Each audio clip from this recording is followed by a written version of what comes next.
dating, what was the most wild thing you did to keep the relationship private? Literally nothing. All right, buckle up, because this breakup went from cute couple goals to wait, what just happened? Faster than anyone expected. Chase Stokes and Kelsea Ballerini looked like one of those rare celebrity relationships that actually made sense. The kind where fans weren't skeptical, where red carpet photos felt natural instead of forced, and where interviews sounded genuinely affectionate. And that's exactly why their sudden September split hit so hard. Because this wasn't just another quiet Hollywood breakup. According to insiders, what was happening behind the scenes was rocky, toxic, and way messier than the polished version we were seeing online. And once you start lining up the timeline, the public moments, and the cryptic social media posts that followed, the story starts to feel very different from the fairy tale people thought they were watching. Let's rewind to how this relationship looked at its peak. Chase Stokes, best known as the Outer Banks heartthrob, and Kelsea Ballerini, one of country pop's biggest stars, didn't just date quietly. They showed up together. Red carpets, award events, PDA moments that felt confident and intentional. They talked about each other with warmth, using language that suggested emotional safety and deep connection. Fans noticed how supportive they seemed, especially Kelsea, who had previously been very open about healing, growth, and finding something healthier after past heartbreak. That context mattered because people didn't see this relationship as a rebound. They saw it as a next chapter. And Chase, for his part, seemed fully invested, publicly praising her talent, her strength, and how grounded she made him feel. Everything about their public image screamed stability. And then, suddenly, the energy shifted. Not with a big announcement, not with drama right away, but with silence. That's usually the first red flag in celebrity breakups. No new photos, no comments, no casual likes. Fans who are used to tracking these things started noticing that something was off. The couple that had been openly affectionate online went completely quiet. And when public figures go from visible to invisible overnight, it's rarely accidental. That silence came just weeks after what many fans now see as a major clue: Kelsea's birthday tribute to Chase. At the time, it was read as loving and reassuring. Looking back, it feels heavy.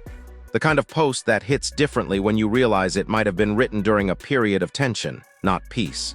Then came the split announcement in September, and that's when the narrative really cracked.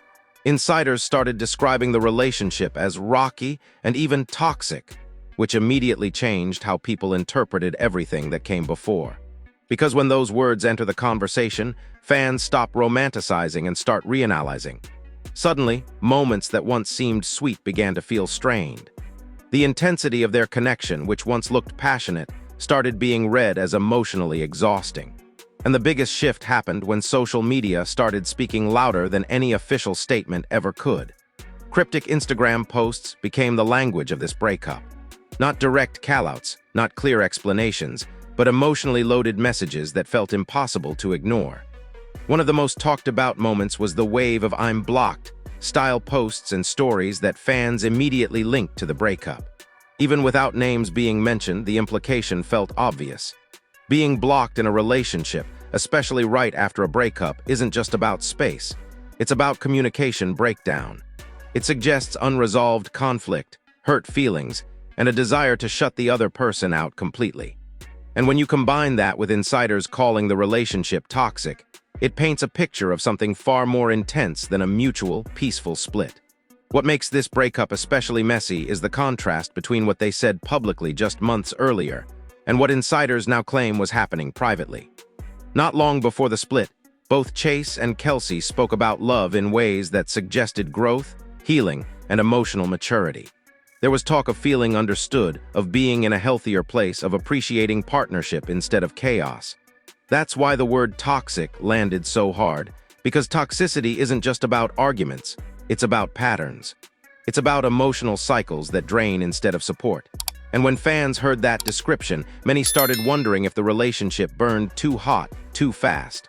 Another layer to this story is timing. Kelsea has been very public about her personal evolution, especially in how she processes relationships and heartbreak through music. Chase, meanwhile, lives in a world of intense fandom and public scrutiny, where every move is dissected. That combination can be powerful, but it can also be volatile. When two people with massive public platforms try to navigate private conflict, the pressure multiplies. Every argument risks becoming a headline. Every moment of distance gets noticed. And if the relationship already had cracks, that pressure doesn't help. It magnifies everything. Fans also started comparing early relationship interviews to the post-breakup silence, and the contrast is striking. Early on, there was excitement, smiles, comfort. Later, there was avoidance, no joint appearances, no subtle acknowledgments, just emotional distance. And that distance speaks volumes. Because in celebrity culture, even a respectful breakup usually comes with a soft landing. "Oh, we're still friends" vibe, a shared statement. None of that really happened here. Instead, what we got was emotional fog, insider leaks, and cryptic online behavior that suggested unresolved tension. And then there's the emotional whiplash for fans. Many people invested in this relationship not just because of celebrity curiosity, but because of what it represented. Kelsey's journey, in particular, resonated with a lot of people who saw her as someone choosing herself, choosing healthier love. When that relationship ends with words like toxic, it doesn't just disappoint fans. It forces them to reframe the narrative. It reminds people that healing isn't linear and that even relationships that look good on the outside can be deeply complicated on the inside.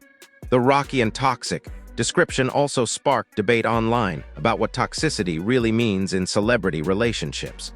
Some fans argued that the word gets overused, while others pointed out that insiders don't usually use that language lightly.